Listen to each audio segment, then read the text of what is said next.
Yo, what up? It's Roger from the Mascarilla podcast. We did a first quarantine edition, Zoom edition, social distancing edition. Mhm. Uh, Pretty much a country span apart right now. We got 2KBaby on the podcast. We out here, man, from K to the A, man, to LA, man, So right now you're in Atlanta. No, right now I'm in Florida right now. You're in Florida? I'm in Tallahassee right now, man. What are you doing there?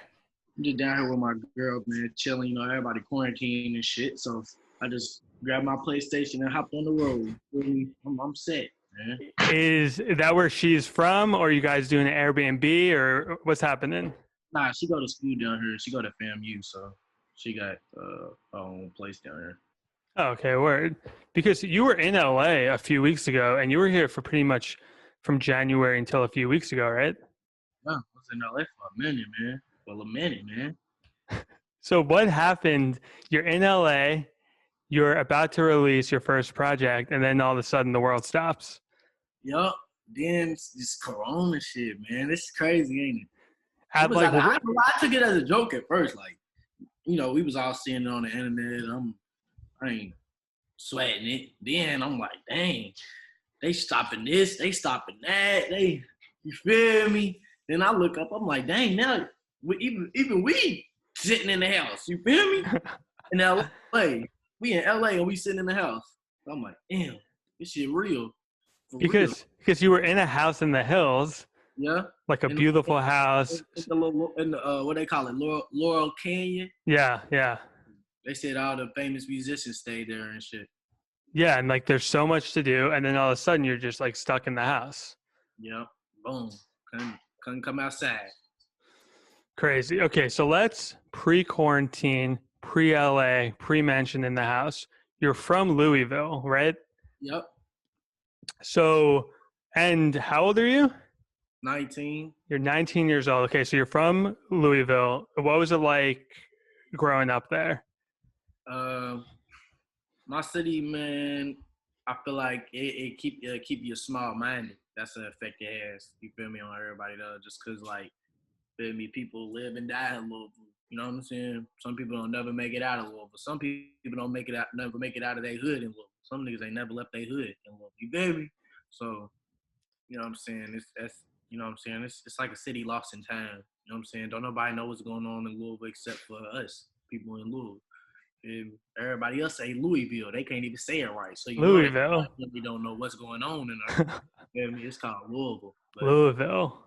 it's definitely, like I said, city lost in time though. It's, you know what I'm saying? You gotta be strong to make it out of there. Just cause like it's a lot of hate in that city. Just cause everybody feels like they got nothing to lose. You know what I'm saying? Like, I mean, I don't want to speak for everybody, but I'm just saying it's like when everybody's kind of in that mindset that this is where they at and this is where they gonna be for the rest of their life, it's kind of like fuck it. You know Right. If you're gonna die by the sword, niggas like fuck it, I'm gonna live by it. You know what I'm saying? So you gotta be strong. You gotta watch your back. You gotta be level headed, man. You gotta be really content with trusting with only being able to trust yourself at the end of the day. You know what I'm saying? That's how I got out of that. You know right. Because it's like really, because are you from the city, or are you from like a suburb of the city? Okay. Whoa. Yeah. And did you have like siblings growing up? Yeah, I had siblings. I got 3 sisters on my mama's side, and I got 2 brothers and 2 sisters on my daddy's side. So like growing up in Louisville, maybe like middle school times, what was that like? Were you playing sports? Were you? I was into like football and basketball a little bit. You know what I'm saying? I was into basketball a lot though. I'd say probably the most. I even ran track for 1 year in high school when I was like 15. I ran track for my school when I was a sophomore, but I only did 1 season just because, like, as much as I love sports, I didn't have the time to put into it like I wanted because, like, you know what I'm saying? Like, other kids, their only responsibility is to play sports. You know what I'm saying? They play sports. not only is their parents gonna probably make sure they on the best team or whatever, you know what I'm saying, got the best equipment or gear or whatever, but they play sports and go to school and they straight. They parents gonna make sure they still fly on the weekends to go out, still got the latest phone, and you feel me? Right. I can play, but like I didn't have, you know what I'm saying? I had that other shit. I was like, bro, instead of putting all my time into sports, I'm gonna go get some money. You know what I'm saying? So I can get me a motherfucking the new iPhone, or I can get me some Rock Revival jeans, or I can get some design or something. You know what I'm saying? Or I can get the new retro Jordans. I ain't never get the new retro Jordans coming out growing up. You feel me? Right. How some kids, mamas and parents are every Saturday or every other Saturday, maybe once a month, and on my bro. I first pair of Jordans retros I think I ever got was like the Marvin, the Martian 7s. And that's when I was like probably damn near 16, 17 years old, and they weren't even brand new. Feel me? My mama got them from somebody off Facebook. And I ain't saying that in a complaining way. I was, you feel me, grateful, and I appreciated it. You know what I'm saying? My mama knew I always wanted some Jordans, but I'm just saying that so people really know what it was with me. You feel me? My mama wasn't going to the mall and shit. You know what I'm saying? She couldn't get the shit out the store. You know what I'm saying? Right. So like you couldn't really focus on sports or school because you had to like provide for yourself and your family at a really young age. You feel me? Yeah.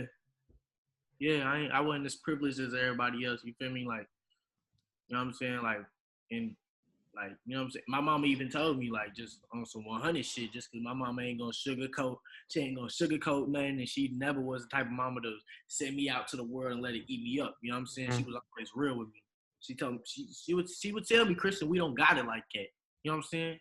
It's on some real nigga shit. We don't got it like that. I'm sorry, but we don't. You know what I'm saying? That's something I had to, at a young age, you feel me? I had to be like, damn, I don't got it like that. But damn, I know this kid and they got it like that and they got it like that. And that made me feel some type of way. So I was like, nah, I'm going to go get it. Feel me? They So give them that shit. I ain't tripping, man. I'm going to go get this shit. I think in your World Star interview, you were saying you worked a handful of jobs. Yeah, my mama made me get a job on my 14th birthday, bro. Cause my mama, like I said, she ain't sugarcoat shit. And she let me know in being in this world, ain't nobody going to give you shit. So you got to get it on your own and shit like that. Her making me get a job on my 14th birthday is the type of shit that instilled in me my work ethic and my, feel me, just keep going. You know what I'm saying? Like, feel me, I don't give a fuck what day it is. Let's get to it. Let's get some money. You know what I'm saying? So how many jobs did you work like in that like high school? I worked at motherfucking Moby Dick, Kroger, KFC, Popeyes, Krispy Kreme, UPS, this little plastic factory, warehouse place. Where else did I work? White Castle, fucking. I did I did like I used to like do some little janitorial type shit with my uncle. My uncle had a cleaning business, so I used to like be like waxing gymnasium floors and shit, mopping and shit, all that whole churches cleaning and shit. I did. I'm trying to think. You know what I'm saying? As far as like punch the clock type jobs, Right. you know what I'm saying? I had a whole lot of other hustles. Right. In every avenue possible. I was always thinking how to get some money. You know what I'm saying? But as far as like legal punch the clock type shit, I think that's about it. So I like might have did more. I think you just named off like at least 7 jobs. And Yeah. you're so young. Why so many jobs? Like, were you getting fired? Were you quitting? What was happening? I was to be like, bro, like only reason I work a job was just cause like you feel me, my mama would want me to have a job. You feel Right. me? Be out in the street. So like whenever I was working, I was hating it. You know what I'm saying? So I didn't really last at any job too long because after a period of time I get irritated. Like this ain't what I was put on this earth to do. Mm-hmm. To punch no motherfucking onions or push no carts and pack no donuts. Like I get irritated after a minute and I quit, get fired or whatever the case may be. You know what I'm saying? I lost a few jobs just on some other shit, like just you know what I'm saying. A few times, like I remember, like I work at UPS. I lost that job because one of my niggas got shot, and I ain't coming to work. You know what I'm saying? Because my nigga got shot. Oh. Man, so I even called in and let him know the situation. You feel me? Like, one of my niggas just got shot. I had just dropped my nigga off before I went to work. Wow. My nigga had stayed with me the night before at my crib, and I just dropped him off that morning. Gave him my new $200 all-white Rock Revival jeans. You feel me? Wasn't even tripping. You can rock these today, bro. A few hours later, this nigga, he actually shot himself on accident with this Really? with this old ass 357, bro, playing with the hammer. You feel me? But that happened. Yeah, UPS, you feel me? My nigga that shot himself, I can't come in, you feel me? About a day or two later, UPS gonna tell me, yeah, we talk to your school or something. You don't have no brother on file in your household or some shit. So they try to say I was lying. So I'm like fuck y'all, bro. Like, bro, whatever. Bro, I ain't ready to keep on. Fuck that shit. So what happened with your friend? Was he straight? Yeah, he was straight. He shot himself in the leg, bro. The ambulance came, bro. They cut my jeans up and shit, man. That was an expensive wound right there. Yeah, I think he went back to boot camp after this shit. He's like, fuck this shit. I need some order in my life right now. He was actually on the run at the time. Okay. And he stayed with me and shit. You know what I'm saying? You feel me? So you're in school, you're working a lot of jobs. It sounds like in Louisville, pretty much everyone's clawing to like make money. At what point did music come into the picture for you? Say it again. When the music what? Like at what point did you start to rap? I say it was really when my friend that I just told you about had shot himself. When we was 14, he got locked up. He got locked up for some guns or whatever when we was like 14. And I remember he was like downtown at JCYC for a few months. I was just waiting for my nigga to come home. And then I get a call from his sister, and she was like, they just took him out of JCYC and sent him to boot camp for like 2.5 years. Oh, wow. So once I get that message, I'm like, damn. Then I instantly just start reminiscing on just because everything we done did, just like as young niggas, you know what I'm saying? Me and my nigga, we used to, you know what I'm saying? I guess I could say we was on butt or whatever. We just be out, just bullshitting young nigga shit, you feel me? Just car hopping and shit, just hustling little shit, you know what I'm saying? But I just was reminiscing on everything, and it just made me be like me and my nigga ain't go through all this for nothing, you know what I'm saying? So once I get that he's leaving, you know what I'm saying? He gonna be gone for a minute. I was just like, I felt like I needed to put his name out, I guess. Something like that. You know what I'm saying? I was just really trying to just basically just say free my nigga till he come home. You know what I'm saying? Like, so people would just, I don't know. You know what I'm saying? You understand what it's kind of like.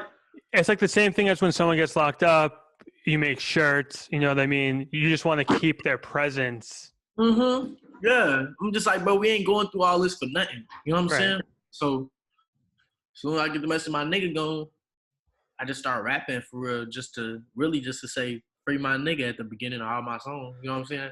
At the beginning of all my songs, I used to hear free Matt, free Blazing, free bro, free my nigga. You feel me? Oh, that's Blazing? Yeah, it's Blazing. Crazy. So then about 6 months go by, he actually ended up coming home early for some good behavior or whatever.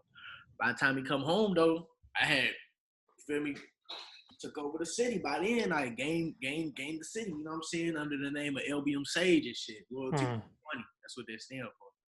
We had this little clique or whatever. This clique. You feel me? So, but yeah. So, home, and the city was already fucking with me. So kept it going. So, like, as you're starting to rap, what kind of music were you listening to as a kid then? Because you're around 14, 15. Like, what were your, like, influences? G Herbo and Lil Wayne, like the Carter 4. That was a big album for me. I used to just have the Carter 4 on repeat. You know what I'm saying? And I play, like, Black Ops 2 with my earphones in, just have the album on repeat while I'm playing Black Ops too. Mm. But yeah, Lil Wayne, Michael Jackson, Pablo Skywalker. That's a Detroit rapper. Um, trying to think what else was I listening to back then. I listened to like Speaker Knockers. Dude, one of my all-time favorites. Yeah. Speaker Knockers, yeah. I love him. Rico Story, Dappy Up, Mm-hmm. Every scam money don't make no. Hey, that nigga Speaker Knockers was hard. I was listening to fucking Montana 300, Young Pappy. I used to listen to Young Pappy. You ever heard of Young Pappy? No. Who the fuck is this on my line this time? Bro, bitch, I ain't got a dime this time. Talking about you pregnant girl. You lying this time because you know I'm strapped up. Yeah. Fucking Lil Snoop. I like Lil Snoop. But Young Pappy, I was fucking with Young Pappy though. I ain't gonna lie. That nigga So, back. RP Young Pappy, man. And RP Speaking Knockers, man. And facts. RP Lil Snoop. Facts. So you start recording music and you start to get the buzz in your city.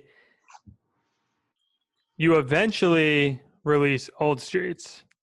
Also, happy 420, by the way.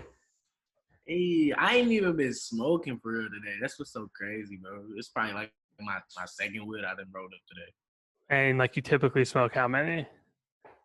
Shit, a day? Mm-hmm. Shit, probably like 15. Wow.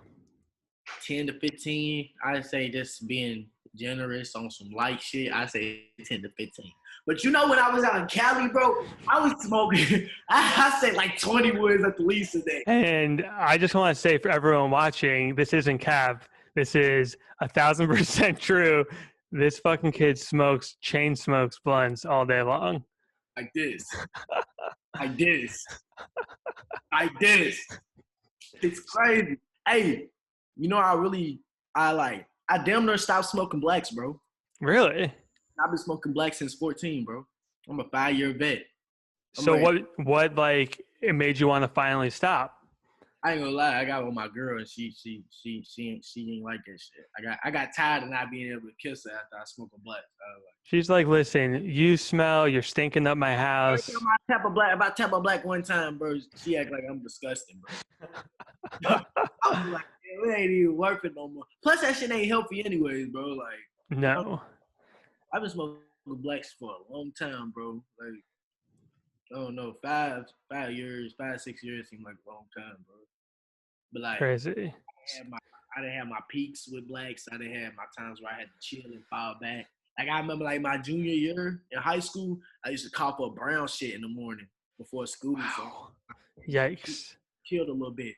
But like when I first started smoking blacks, like 14, 15, bro, I swear to God, and my niggas, anybody and motherfuckers from Louisville will vouch for me because people from Louisville that know LBM Sage before it was Melody, before I went to the A and all that, back when I used to be bald, they will vouch. LBM Sage used to smoke probably 3 boxes of filter tip blacks to the face, his damn self. In a day. When I was a little nigga, I was smoking blacks like an old nigga, like just smoking them, like just firing up a black, freak a black spot, like it was bad. Damn, that's crazy. Well, it's definitely a good thing that you like slow down. Like in the quarantine. Weed now, just weed. Right. So is it harder to get weed in the quarantine, especially in a state where it's not legal? Shit. Is it hard? Like, is it harder than normal, or is it maybe even easier because like no one's doing anything and everyone's at home all the time? To be honest with you, bro, I ain't even gonna stand. After being out in Cali for a minute and shit, bro, them dispensaries don't mean shit, bro. Like, why? Next time I go to Cali, I'm not even fucking with the dispensary, bro. Really? Like, shit overrated, bro. Like, I was spending like $400 a day on weed every day, buying a $400 zip. Fuck that shit. When I can just get a good pee, good pee and smoke out of that shit. But I say the only thing, it's probably harder to find good weed, like when you not in Cali, I guess. You know what I'm saying? Right. But I already got my shit set up, like, you know what I'm saying? So it's not like I'm right. going to this person. I don't even, if it ain't broke, don't fix it. You know what I'm saying? my nigga in the A got some crud, got some good crud. So as soon as I got back from Cali, although the Cali shit was A1, as soon as I got back to the A, the same nigga, because I know he ain't gonna fail me. I know what I'm getting. You know what I'm saying? So, but when I ain't gonna lie, when I first moved to the A and I didn't know nobody, yes, it was hard to find some weed, some good weed too. It was hard. It took a minute. He was smoking some bullshit for a little minute while we was in the A. Okay, wait. So you're in Louisville, you're rapping for a few years. You eventually record the Old Streets Freestyle, which was just one of your friends recording you on the phone of you sitting on your car and just. That was after I left Louisville. Oh, okay. So how'd you end up in Atlanta? To be honest with you, I just like I ended up getting jammed up back home, and as soon as I got out and I got my car out the pound,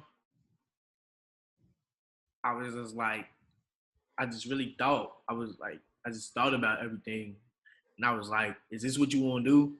You want to be a jailbird like some niggas you know, or you want to live and die in Louisville?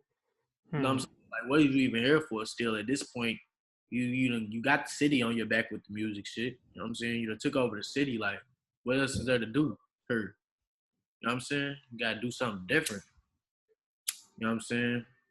Plus, just the way my city set up is just like, I just feel like I needed to be in a new space. You know what I'm saying? So I can expand. Like I said, Louisville keep everybody in a small mind. Right. You know what I'm saying? So I need to go somewhere where be more opportunity and shit. So you're 18, you hop in your car, you finished high school or no? Yeah, I graduated. Still graduated school. Yeah, still school. You finish high school, you hop in your car and you go to Atlanta. Really didn't have to graduate because my last year or two in high school, I was staying with my granny. You feel me? And like, you feel me? Like my granny wasn't like on my ass like my mama. You feel me? As far as like, feel me? Like I was grown ass man. You feel me? At that point, Right, like, right. She couldn't really make me do nothing. So it's like, wasn't nobody like really forcing me to go to school or no shit like that. Like once I left my mama's crib, like could have been on some arrogant shit like any other nigga, just like fuck school. You feel me? I'm ready to just stay. You feel me? But I was like, nah, like I'm gonna do something different. Like that's what everybody expect me to do is not finish school. You feel me? So I'm gonna finish this shit. You know what I'm saying? Which was a smart move. So you finish school, you go to Atlanta, and you start recording. Where did the Old Streets Freestyle come from? Like, what inspired that song? Man, that song was so random, bro. Like, to be honest with you, bro, I went back home because we got the Kentucky Derby back home. You know what I'm saying? With the whole world Kentucky for the Derby and shit. They actually canceled it this year because of Corona. It got moved to the fall, which is some weird shit. But last year around this time, I went back home for Derby for a whole week.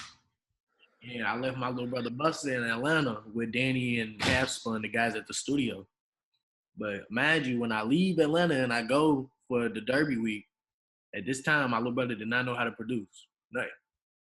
I come back a week later from doing all these shows back home, and this nigga know how to make beats. They taught him how to make beats in a week. Wow. Like shit. The Old Streets was like the first beat he made. Like shit. As soon as he played it, I heard the. I was like, yeah. I had a little melody, I was humming, whoop to whoop, got a few bars together. And I was like, let's run outside and record this. Because I had just dropped another song called Like This. I dropped the music video. So, like, at that time, I'm like, in my head, this is what I'm thinking. I just dropped this music video. Let me post a freestyle on Instagram. So, attention on my page, and it'll make more people go watch the video. That's what I'm thinking. I post the freestyle, the freestyle goes up. So I was like, well, all right, shit. Let me go ahead and get on that then. Like, so this was like last summer, and that's where I first heard you. Is I was scrolling on my Twitter. I think I was just sitting in my house, and Glock Rivers on Twitter posted the video, and he started it. Like, and that's another thing. When I made the freestyle, look, like I said, when I recorded O Streets Freestyle, at this time I had probably 26, 27,000 followers on Instagram. And all this shit before I moved to Atlanta. When I recorded the freestyle, my big bro YC went ahead and made me a Twitter that day too, because we said we're gonna post a video on Twitter just for fuck it. So I made a Twitter page that day. Didn't even have 100 followers on Twitter. Just posted the freestyle on Twitter just to put it on that platform. I checked my phone 2 hours later after we posted freestyle. It got 7,200 views on Twitter. No, it had 7,800 views on Twitter. Almost 8,000 views on Twitter on an account that I just made. And then I checked my Instagram and it had 7,200 on my Instagram page, which already had 20-something thousand followers. So I'm like, this motherfucker went dumb on Twitter. Like, what the fuck? Like, I just, you feel me? And Glock reposted the shit on his Twitter. And then it started going viral on Twitter. Then it transferred over to Instagram. Say Cheese posted 20-something to like 70,000 followers before I even dropped the song O Streets. I gained like 50,000 followers off a freestyle video. Just 50,000 people all saying they want the same song. So I was like, shit. If I record anything else and release it, I'd be a dumbass. I need to record this freestyle. See what happened. And it's so crazy. So I saw that video, and I guess for anyone who doesn't know, I have a joint venture record label with Warner Records called Mass Records. And at the time, I just pretty much started it. I'm trying to find the first artist I'm gonna sign, and I see this on my timeline, and I call your manager immediately because I just knew that it was fucking special. My nigga Roger, man. My nigga Roger, man. So I speak with your manager, and he's like, yeah, man, like I'm still working the job. I need to put in my 2 weeks notice, this and that. Like, I'm like, yeah, like I want to fly you guys out to LA. He's like, yeah, you know, like for sure, but hold on. And then the music video ends up on WorldStar. Yeah. And that essentially changed your life because every president of every major record label was hitting you up. Yeah. So from going to Louisville to going to Atlanta, your brother producing his first song, you just recording this 1 minute freestyle video outside your house. A couple weeks later, presidents of every label are flying to Atlanta to meet with you. I was like, bro, how'd that feel? It was surreal, bro. Like, bro, I ain't even gonna lie, like, bro. Throughout the whole, you feel me, little shit with the labels and shit. Like after label, they CEO, you feel me, or whatever, flying from coming from to come sit in the same basement at Danny's house. I recorded all these songs there. Like throughout that whole process, I ain't even gonna lie. I'm still thinking, there's no way in the fuck I'm ready to get a deal. Like it was just too like right. When I don't know, it was just too surreal. Like, you know what I'm saying? Like growing up, like I don't know, like. It almost felt like I was born to be broke all my life. Like, you know how some people are put in this world to be rich, and some people are put in this world to be poor, and some people are put in this world to be, you feel me, whatever. You know what I'm saying? And play whatever role in society. Like, a nigga almost felt like I was here, I was gonna be broke my whole life. So it was like, damn, me having some money, me not worrying about money, like, I was like, that's impossible. Like, I don't know, it was just crazy. But because as you're meeting me and you're meeting all these other presidents of labels, like, I mean, how much money did you have in your, like, what was your situation like? I mean, like, see, I ain't gonna start, like, no, I had money before the deal. You know what I'm saying? Like, right. You had like a nice car that you got from all your jobs and all your hustling. Yeah, right. I had a cool jet before the deal, you feel me? I had a rollie before the deal. It went bust down all the way, but I had a bezel, you know what I'm saying? You feel me? So, you know what I'm saying? I didn't, money wasn't really nothing new like that, but that much money was just, you feel me? The type of money you talking about when you talking about labels and shit, it was just like, real, man. You know what I'm saying? But, you know. So eventually that night after you met with like 3 other labels at your house, I was the last one in there with Norvay and Ray from Warner, who were A&Rs at Warner. And thankfully, shout out Norvay, man. And Ray, Ray gonna make sure he steer you clear of them fuck niggas, man. He spent about 2 hours on that topic that night. Fuck niggas. Fuck. Ray gonna say. So thankfully, you hopped on the flight the next day. You signed with Mass Warner Records. Incredible. Okay, so you sign. What happens then? Kept working. Like I was like, shit. Now I got some money. You feel me? But shit, like I just kept working, bro. Like this wasn't the end. It felt good. I celebrated for a little bit, and then got back to it. You know what I'm saying? Got back to my I guess unsatisfied type feeling. You know what I'm saying? Like that's how I gotta be. That's how I gotta program myself. You know what I'm saying? Because there's always another nigga I work harder than me.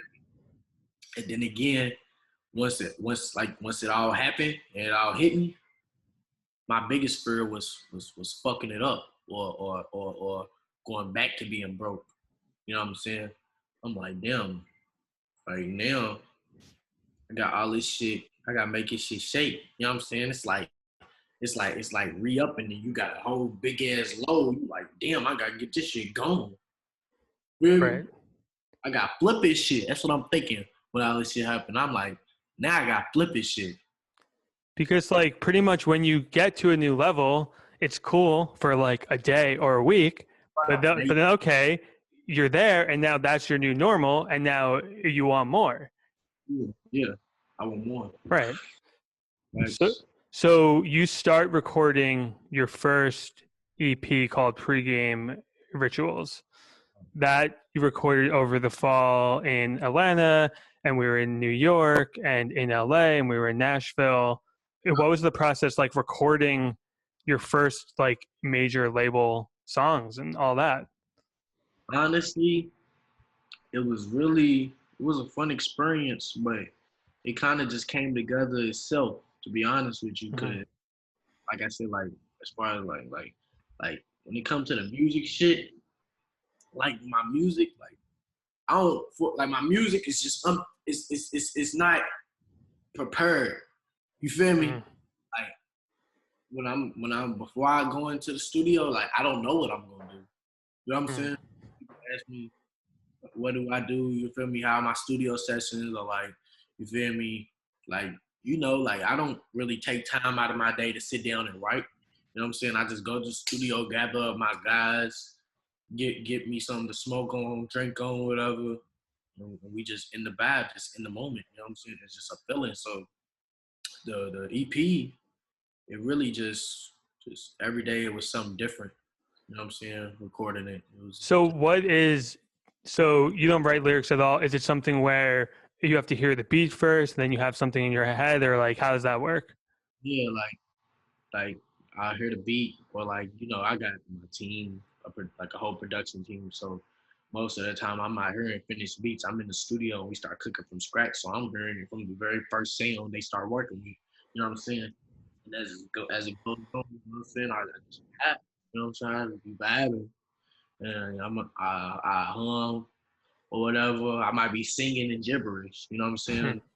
English at all, but just hitting certain melodies and trying to just get my melodic momentum right. You feel me? And then I just vibe and just really say what's on my mind or whatever I'm feeling. And I just record as I go. Just punch in, whatever the case may be. Sometimes I just run through all the feeling. Every song different. Like some songs, I start recording some days and I come back and work on them another day. Songs I be feeling it so much in the making, I knock out the whole song right then and there. Feel me? So it all be different. And I would say the majority, if not all of your songs, they have more of a serious tone. Like you're not just singing about nothing or rapping about nothing. Like you're speaking about your past. Yeah, I ain't never gonna say something that don't if I don't mean it or it don't mean something to me. Like you know what I'm saying? Definitely, I'm my biggest critic as far as my music and shit. You know what I'm saying? And I just want to make sure what I'm saying makes sense, and I'm painting that picture. You feel me? So, for example, the first song on the EP is called "Drowning." What's the meaning of that song? Really, just feeling like back against the wall, or you like feeling like a fish in a barrel. You know what I'm saying? Just kind of feeling helpless sometimes, but at the same time, you still see the light at the end of the tunnel. You know what I'm saying? Mm. Like, you feel me? Like before the deal, and drowning was really a feeling and expressing for me a feeling that I was experiencing like before I had got some money like I got now. You know what I'm saying? I just felt like feel me kind of like you can relate it to when I say like being in Louisville, just feel like you're gonna live and die here. Like, you know what I'm saying? Just feel like you drowning. Like, damn, what do I do? If I know the outcome, like you just feel like you spiraling downward. You know what I'm saying? And so you recorded that song before the deal, but even after the deal, songs like Half a Milli, it's still Yeah. that's like my favorite song from the project, and it's a fun song. It's a fun sounding song, but it's still a pretty serious. Like you're singing about some serious shit. Listen to what I'm saying. You know what I'm saying? Just letting you know, like, it's not all what it hyped up is. You know what I'm saying? Like, I ain't even gonna lie. Like, now that I'm getting into this life and I'm kind of getting to that, I'm starting to get, I'm experiencing a small level of fame. Now I kind of like, I can somewhat understand why some of them real famous motherfuckers go crazy. You know what I'm saying? Because if you ain't built for this shit, you know what I'm saying? This shit'll drive you crazy. I be having to catch myself sometimes. You know what I'm saying? Making sure I don't lose myself. Don't start living too fast. You feel me? But I experience like, you know what I'm saying? Like, for example, like I'll give you my take on the whole Illuminati shit. To be honest, this is what I believe the Illuminati is. I believe the Illuminati is kind of like Bigfoot. You know what I'm saying? Like it probably started years ago, a long time ago. Like after, you feel me, a trend of people becoming famous and shit. And you gotta think, because I'm experiencing this shit myself. There's people that didn't give a fuck about me, didn't think nothing of me before I was who I am today. And now they'll talk like they know me. He's fucked up. He changed on his people. He's whoopty whoop. He's so all, you feel me? So what I think about the Illuminati, only because I'm experiencing this level of fame, a small level of fame now. I believe it's just after years and years of certain people going into that fame lifestyle, and you know what I'm saying, you can't keep everybody in your life when you're doing that shit. You feel me? Because people gonna say it's changing them, but it really changed everybody around you more. So after years of all these people doing that shit, getting famous and not hanging with the same people they hung with before, or leaving their area and not coming back, you feel me? People start to say they selling their soul or they did some old crazy shit to get that shit. Because they're like, you feel me? Why is everybody, it seems like that. So that's what and like for maybe like other people in your life from where you're from, it seems so attainable. I get to a certain level. Certain motherfuckers might say I joined the Illuminati. Right. Sold my motherfucking soul. And I know good and damn well I ain't sell my motherfucking soul. Feel me? And I don't even believe that shit. Like, how the fuck somebody gonna go, what the fuck? How the fuck you sell your soul and then what, you get a suitcase of money or some shit? Or what, you get the fuck? Yeah, I don't fully understand the analogy.